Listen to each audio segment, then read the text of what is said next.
The conference room on the 48th floor smelled like expensive tobacco and old blood. Kang Ji-hoon sat at the head of the glass table, his fingers steepled beneath his chin, watching three rival bosses argue over territory in Gangnam, like dogs fighting over scraps. His suit was black, his tie silver, his expression carved from ice. When he finally spoke, his voice cut through the noise like a blade through silk. "You'll take what I give you," he said quietly, "or you'll take nothing at all." The room fell silent. One of the bosses, a thick-necked man named Park, opened his mouth to protest, but the look in Ji-hoon's eyes stopped him cold. Everyone in Seoul's underworld knew the same truth. Kang Ji-hoon didn't make threats. He made prophecies. The door at the far end of the room opened. Ji-hoon's security chief stepped in, his face unusually pale. Behind him, moving slowly with the aid of a wooden cane, came an elderly black woman. She wore a simple floral dress and comfortable shoes. Her gray hair was pulled back in a neat bun. Her eyes, dark and sharp, swept the room with the calm of someone who had seen worse things than this. Ji-hoon's entire body went rigid. The color drained from his face. He stood so abruptly his chair scraped against the marble floor, with a screech that made everyone flinch. Then, before anyone could process what was happening, Ji-hoon's knees hit the marble floor with a crack that echoed through the silent room. His forehead touched the ground. "Halmione," he whispered, "you came." The three rival bosses stared. Park's mouth hung open. The security chief looked like he might pass out. The elderly woman simply smiled, in a knowing expression that held decades of secrets, and said in English, "Hello, Ji-hoon. It's been a long time."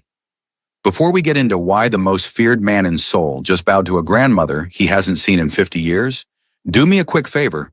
Hit that subscribe button right now because this story's about to get wild, and I need to know you're riding with me till the end. Also, drop a comment and tell me where you're watching from. I love seeing how far these stories travel, and honestly, it makes my day when I see your locations pop up. All right, now let's get back to Grace, because her whole world's about to flip upside down, and she has no idea what's coming. Grace Robert had been working as a maid in the executive building for 6 months and had never once seen the 48th floor. She cleaned offices on floors 20 through 35, invisible to the men in expensive suits who passed her without a glance. She sent half her paycheck home to Detroit every month, saved the rest, and tried not to think too hard about what kind of business required armed guards in the elevators. Her phone buzzed while she was scrubbing a conference room on the 23rd floor. Unknown number. She almost didn't answer. "Grace?" The voice was her mother's, tight with panic. "Baby, you need to get upstairs right now. Your grandmother's in the building." Grace's hand froze on the spray bottle. "What? Grandma's in Detroit. She can't even. She flew to Seoul. She's upstairs. She didn't tell anyone. Grace?" She went straight to the top floor, and she's asking for someone named Kang. The elevator to the 48th floor required a key card Grace didn't have. She convinced a confused security guard to take her up, insisting it was a family emergency. When the doors opened, she stepped into chaos.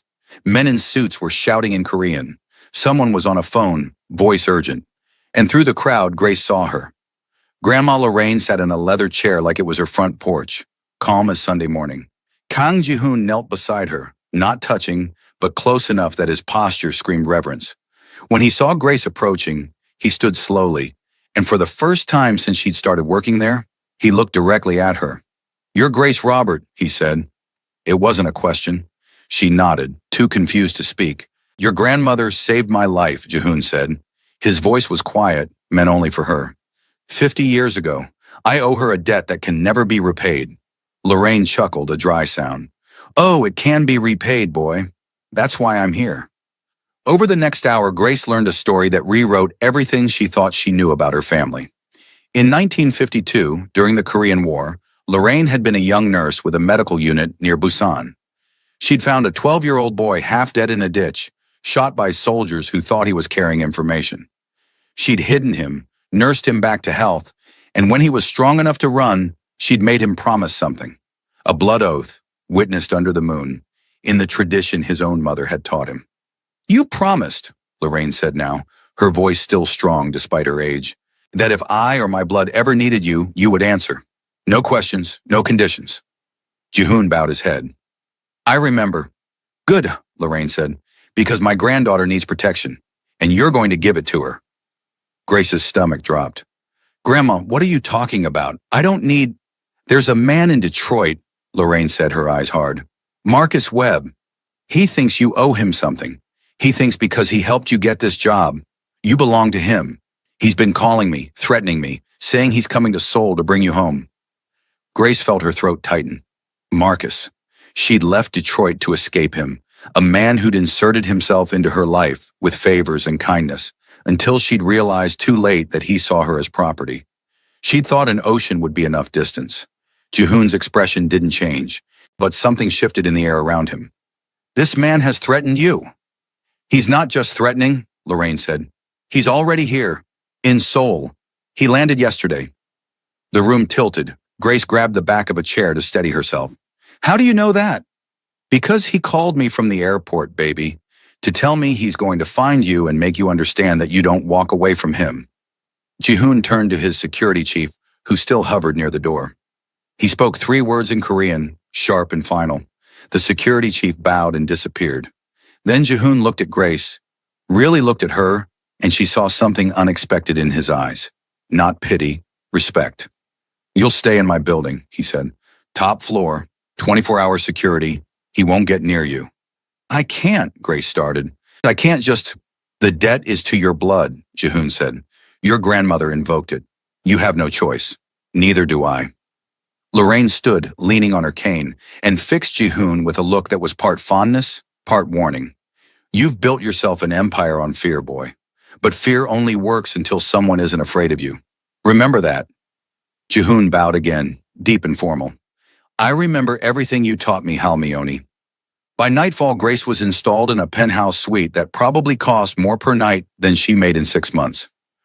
Her few belongings had been retrieved from her tiny studio apartment. 2 guards stood outside her door. She sat on the edge of a bed that felt like a cloud and tried to process that her grandmother had traveled 8,000 miles to cash in a 50-year-old blood debt from a Korean Mafia boss. Her phone rang. Unknown number again. Against her better judgment, she answered. Grace! Marcus's voice was smooth, warm, the voice that had once made her feel safe. I know you're in that building. I know you think you're protected. But baby, you don't understand. I didn't come all this way to leave without you. Her hands shook. Leave me alone, Marcus. I gave you everything. The job, the opportunity. I set this all up for you. You owe me. I don't owe you anything. His laugh was soft, almost sad. We'll see. Tell your new friend that protection only works if he never sleeps. Tell him I'm patient. I'll wait. The line went dead. Grace sat in the dark, her heart hammering, and wondered what kind of protection could stop a man who thought love was ownership. The next morning, Jihoon summoned her to his office. She'd expected corporate coldness, glass and steel and intimidation. Instead, she found a space that was almost warm. Wooden floors, bookshelves, a window overlooking the entire city. Jihoon stood at that window, his back to her, hands clasped behind him. Marcus Webb, he said without turning, works for a private security firm in Detroit, former military, dishonorable discharge for conduct violations. He has connections to trafficking networks operating between the U.S. and Southeast Asia. He used his company's Seoul connections to track you here. Grace's blood ran cold. Trafficking? He's done this before. 3 women in the past 5 years.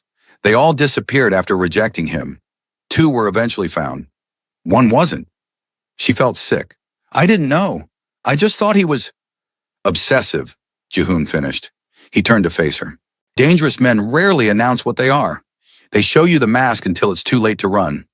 And you? Grace heard herself say. What mask are you wearing? Something flickered in his expression. Not anger, almost amusement. I don't wear masks. Everyone knows what I am. A criminal, a businessman who operates outside the law when the law is insufficient. There's a difference. Not to the people you hurt. Jihoon studied her for a long moment. Your grandmother told me you were smart. She didn't mention you were brave enough to challenge me in my own office.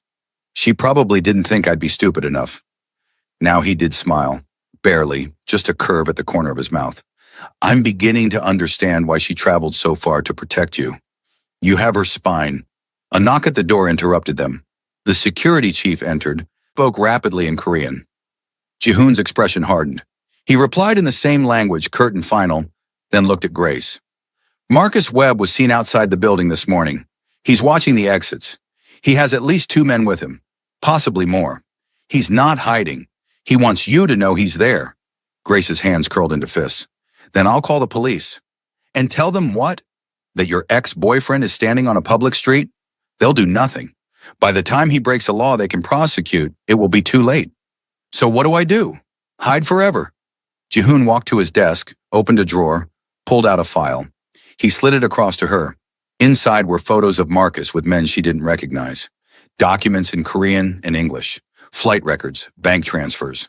I had my people dig deeper, Jihoon said. Marcus isn't just obsessed with you. He's been hired. Someone paid him $50,000 2 months ago to get close to you, to get you to Seoul, to deliver you to a specific location. The room spun. What? Who? I don't know yet, but the transfer originated from an account connected to a politician here in Seoul. Someone wants you specifically, Grace. Marcus is just the weapon. She couldn't breathe. Why? I'm nobody. I'm just a maid.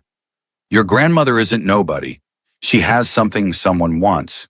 Or she knows something. Or, Jihoon paused, his eyes sharpening. You have something she gave you without telling you what it was. Grace thought of her grandmother's insistence that she take a particular necklace before leaving Detroit. A simple gold chain with a small pendant. Lorraine had said it was for luck. Grace reached up now, felt it beneath her shirt. Jihoon noticed the gesture. May I see? She pulled it out. The pendant was small, circular, etched with symbols she'd never paid attention to. Jihoon stared at it like it was a live grenade. Where did your grandmother get this? I don't know. She's had it forever.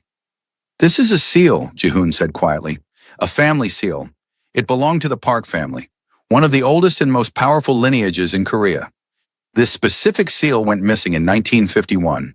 If your grandmother has it, it means she was given it for safekeeping. And if someone knows you have it now, he didn't finish. He didn't have to. Grace understood. The seal was proof of something. Legitimacy, maybe. Inheritance, power. My grandmother never said anything about this, Grace whispered. She was protecting you, just like she's protecting it. But now that you're here, now that you're visible, Jihoon's jaw tightened. Someone decided it's time to take it back. That evening, Lorraine arrived at the penthouse, escorted by 2 of Jihoon's men. She moved slowly but deliberately, settling into a chair with a sigh. Grace knelt beside her, the necklace in her hand. Grandma, what is this? Lorraine looked at the seal, then at her granddaughter, then at Jihoon standing by the window. It's a promise kept, she said finally. In 1951, a woman came to our medical camp. She was dying. She had a son. She nodded at Jihoon. Him. She made me swear to keep this safe until the time was right. She said her family would come for it eventually. She said it proved her son was legitimate, that he had claim to something his father's other family wanted to erase. Jihoon's face was stone, but Grace saw his hands clench. You knew my mother. I held her hand when she died, Lorraine said softly. She told me about you, about the promise she'd made you make to survive. She said if you lived, you'd become powerful. And she wanted you to have proof that you weren't just some war orphan. You were Park Jin-woo's son. You had a name. The silence in the room was suffocating. Grace looked between them, trying to piece it together. Who is Park Jin-woo? A man who built an empire and died before claiming this son, Jihoon said, his voice empty of emotion.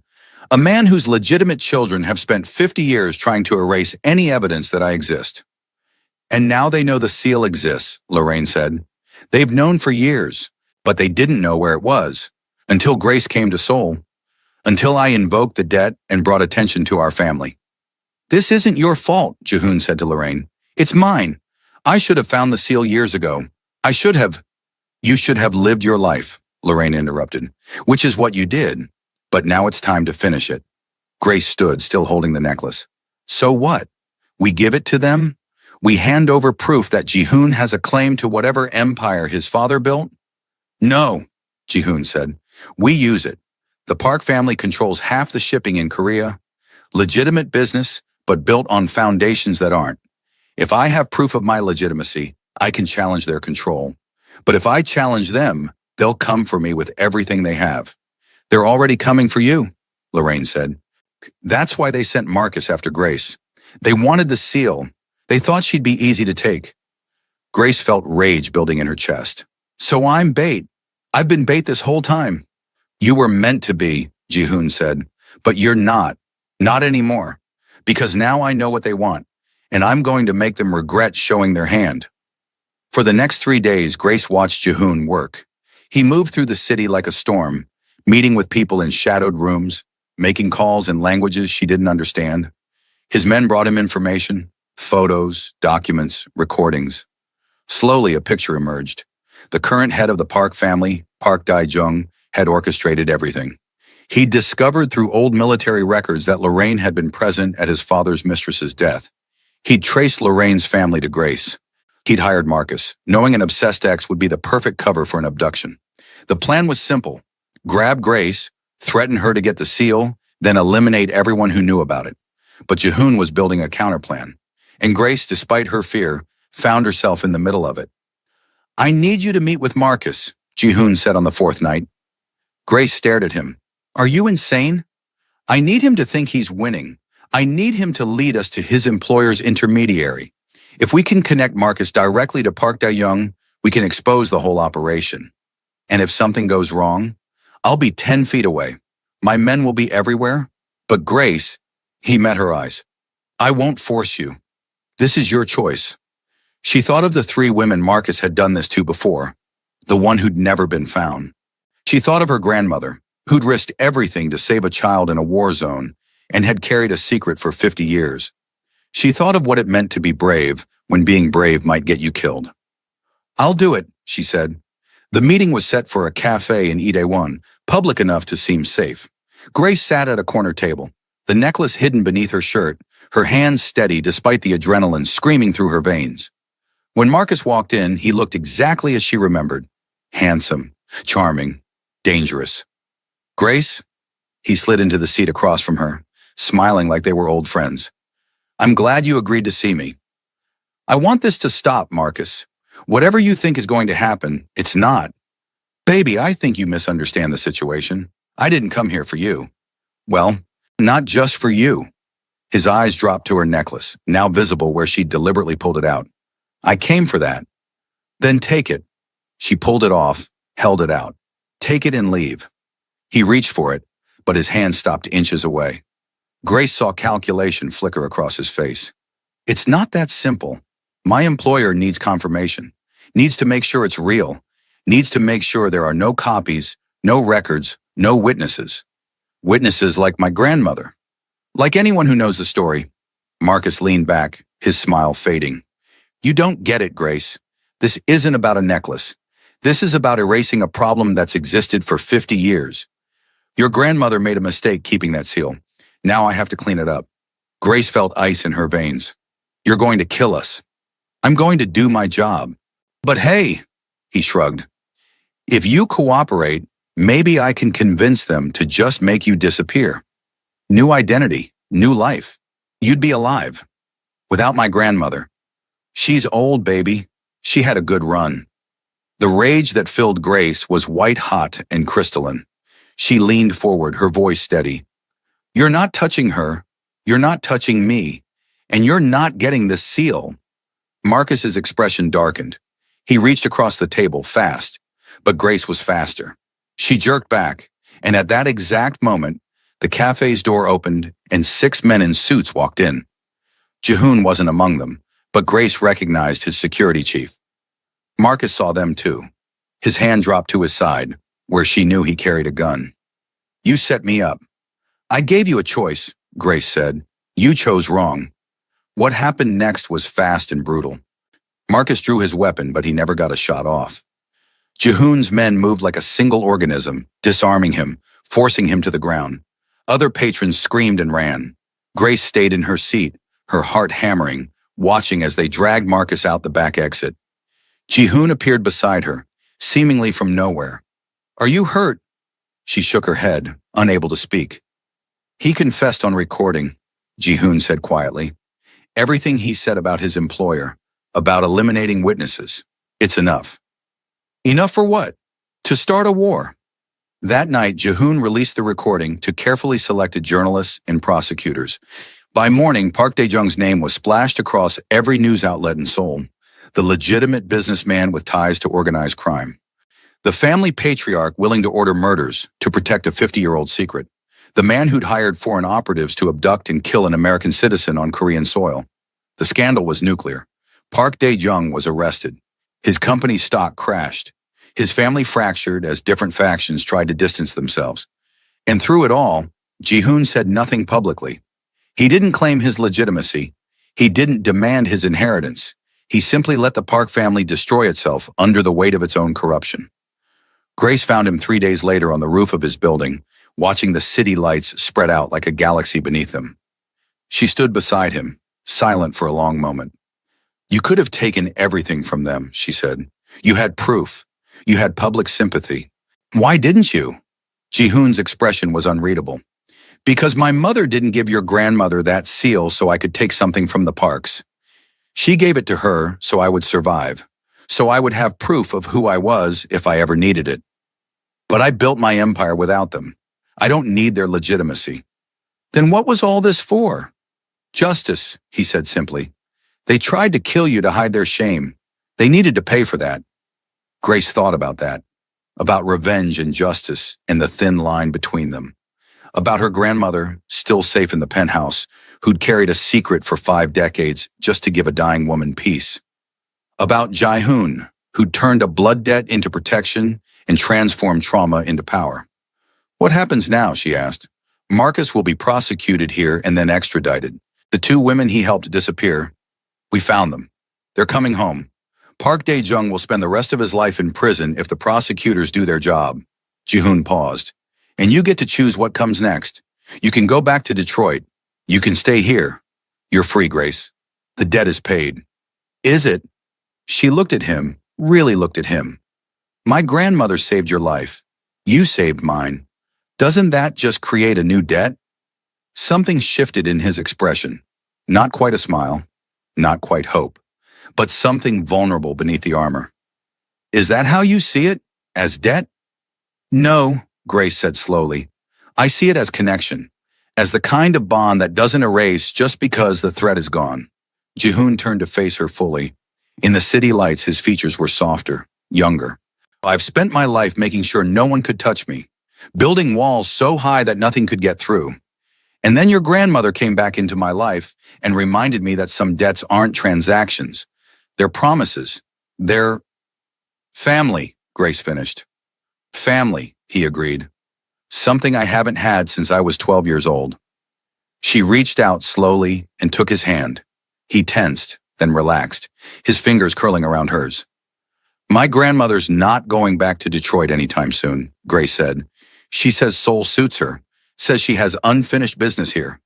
Keeping me in line? Someone has to." Jihoon laughed, a real sound, rough and unpracticed but genuine. "I'm discovering that running an empire is easier than arguing with a woman who once saved my life. She has opinions about how I conduct business." "Good," Grace said. "You need someone who's not afraid of you. And you." His grip tightened slightly. "Are you afraid of me?" Grace thought about the question, about the violence she'd seen, the power he wielded, the darkness that surrounded everything he touched. She thought about the way he'd bowed to her grandmother, the way he'd protected her without hesitation, the way he'd chosen justice over revenge when he could have taken everything. "I'm cautious," she said honestly, "but not afraid. There's a difference." "And that's enough?" She smiled. "It's a start." 3 months later, Grace still worked in the building, but not as a maid. Jihoon had hired her officially as a liaison, someone who could bridge the cultural gaps in his increasingly international operations. Lorraine had taken over an entire floor, running what she called a community center, but what everyone else recognized as a hub for people who needed help navigating Seoul's underbelly safely. The blood debt had transformed into something stranger and more powerful, a found family built on old promises and new choices. On a Tuesday afternoon, Grace found Jihoon in his office, staring at the Park family seal that now sat in a glass case on his shelf. She leaned against the doorframe, watching him. "Regrets?" she asked. He shook his head. "I thought I'd want revenge more. I thought proving my legitimacy would matter. But watching them fall apart from the inside, and watching their corruption expose itself, that was more satisfying than taking their name ever could be. My grandmother would say that's growth. Your grandmother would be right. He turned to her. She usually is. It's infuriating. Grace laughed. You can tell her yourself. She's downstairs teaching someone how to negotiate with loan sharks. I think she's enjoying retirement more than she enjoyed working. She's terrifying, Jihoon said, but there was affection in his voice. I forgot what it was like to have someone who cares enough to tell me when I'm making a mistake. You have that now, Grace said. If you want it. He crossed the room to her, moving with that predatory grace that never quite left him, but his eyes were warm. I want it. I want... He stopped, seeming to struggle with words. I've built everything in my life through force and fear. I don't know how to build something that matters through anything else. You learn, Grace said softly. One day at a time, one choice at a time. You choose to be better than what was done to you. And if I fail, then you try again. That's what family does. Jihoon reached up, his hand hovering near her face, asking permission. She nodded. His palm cupped her cheek, warm and steady. I didn't think I'd have this, he said quietly. Any of this. I thought I'd die alone, powerful and empty. Your grandmother gave me a second chance at 12. You gave me another one at 50. 52, Grace corrected, smiling. 52, he amended, then softer. Thank you. She leaned into his touch. The debt's paid, remember? This is an obligation. It's choice. I know. His thumb brushed her cheekbone. That's what makes it real. Outside the window, Seoul stretched out in endless light, a city of millions, where an old blood debt had become a new beginning, where a black woman from Detroit and a Korean gangster with a tragic past had found something neither had been looking for, a place to belong, not because they had to, because they chose to. The Park family never recovered. 3 of Park Dae-jung's children went to prison alongside him. The company was carved up and sold. The legitimate empire built on illegitimate foundations crumbled, and no one mourned it. Marcus Webb was extradited to the United States, where federal prosecutors added human trafficking charges to his roster. He'd die in prison. Grace felt nothing about that except relief. 6 months after that night on the roof, Lorraine passed away peacefully in her sleep. She'd made it to 87, lived to see her granddaughter safe and thriving, and died knowing the promise she'd kept for 50 years had transformed into something beautiful. At her funeral, Jihoon delivered the eulogy in English and Korean, his voice breaking only once when he called her the woman who taught me that survival isn't the same as living. Grace inherited her grandmother's necklace, the one she'd always worn, different from the Park family seal. Inside the simple gold pendant was a photograph of Lorraine as a young nurse and a small Korean boy with bandaged hands, both smiling at the camera. On the back, in faded ink, promises kept, debts paid, love remains. Grace wore it always, a reminder that some connections transcend blood and borders and time, that sometimes the smallest act of kindness can echo across decades, that the most powerful thing you can do is choose, every day, to be someone worth remembering. Jihoon never claimed the Park name.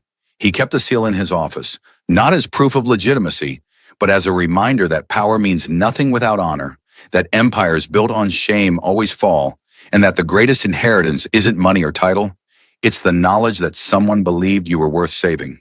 And Grace? Grace chose to stay in Seoul. She built her own kind of empire alongside Jihoon's, one focused on helping others navigate systems designed to break them. She turned her grandmother's community center into a force that rivaled any criminal organization, and because she understood what Jihoon had learned too late in life, real power isn't what you take, it's what you give. On the anniversary of Lorraine's death, Grace and Jihoon stood together at her grave, the one concession Jihoon had made to use his influence, bringing Lorraine's body back to be buried in Detroit beside the husband she'd lost decades before. They stood in silence, 2 people connected by an old debt that had become something neither could name, but both understood. She'd be proud of you, Jihoon said quietly, of what you've built. She'd be proud of both of us, Grace replied, but she'd also tell us we still have work to do. Jihoon smiled, that rare expression that only appeared when he thought of Lorraine. She would. She'd probably have a list. I found one, Grace admitted, in her things. Projects she wanted to see happen. People she wanted us to help. She planned it all out before she died. Of course she did. Jihoon's smile widened. She never stopped being a general, did she? Never. Grace pulled out the folded paper, her grandmother's careful handwriting listing names, situations, connections. A roadmap for continuing her work. Question is, are we going to follow orders? Jihoon looked at the list, then at Grace, then back at the grave where a woman who'd saved his life rested beside the man she loved. He thought about the 12-year-old boy bleeding in a ditch, certain he was going to die. He thought about the nurse who'd risked everything to prove him wrong. He thought about promises kept and debts that became gifts and the strange and fierce love that could exist between people who chose to see each other as human. Every single one, he said. We follow every order on that list, and then we make our own list, and we keep going until there's no one left who needs saving. Grace took his hand, their fingers interlacing naturally now, a gesture that had become familiar over the months. That's a long game. Could take the rest of our lives. Good, Jihoon said. I have time, and I have you. What else do I need?